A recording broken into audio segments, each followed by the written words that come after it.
સુરતના diamond association સંચાલિત diamond હોસ્પિટલમાં 24 કલાકમાં 23 બાળકોનો જન્મ થયો હતો. 24 કલાકમાં 14 દીકરી અને 9 દીકરાનો જન્મ થયો હતો. 24 કલાકમાં 23 બાળકોના જન્મથી હોસ્પિટલ બાળકોના ખિલખિલાટથી ગુંજી ઉઠી હતી. સામાન્ય રીતે એક મહિનામાં હોસ્પિટલમાં 300 થી 350 ડિલિવરી થાય છે. સુરતમાં ડાયમંડ એસોસિએશન સંચાલિત ડાયમંડ હોસ્પિટલમાં 24 કલાકમાં 23 બાળકોનો જન્મ, 24 કલાકમાં 14 દીકરી અને 9 દીકરાનો જન્મ થયો. 24 કલાકમાં 23 બાળકોના જન્મથી હોસ્પિટલના બાળકોના ખિલખિલાટથી ગુંજી ઉઠી. સામાન્ય રીતે એક મહિનામાં હોસ્પિટલમાં 300 થી 350 ડિલિવરી થાય છે.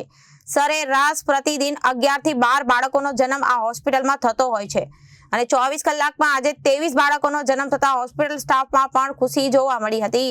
હોસ્પિટલમાં નોર્મલ ડિલિવરીનો ચાર્જ 1800 રૂપિયા થાય છે અને દીકરીનો જન્મ થાય તો નિઃશુલ્ક ડિલિવરી કરાવવામાં આવે છે. મારું નામ ડૉક્ટર હરેશ પાગડા છે, એડમિનિસ્ટ્રેટર આરટીએસવી ડાયમંડ હોસ્પિટલ.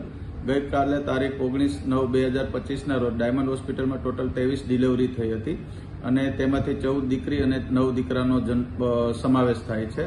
આપણે ત્યાં ડાયમંડ હોસ્પિટલમાં નોર્મલ ડિલિવરીનો ચાર્જ 1800 રૂપિયા છે. દીકરી જન્મે તો કોઈ ચાર્જ લેવામાં આવતો નથી. સિઝેરિયન ચાર્જ 5000 રૂપિયા છે, જેમાં ઓટી, એનેસ્થેટિક અને સર્જન ચાર્જ સમાવેશ થાય છે.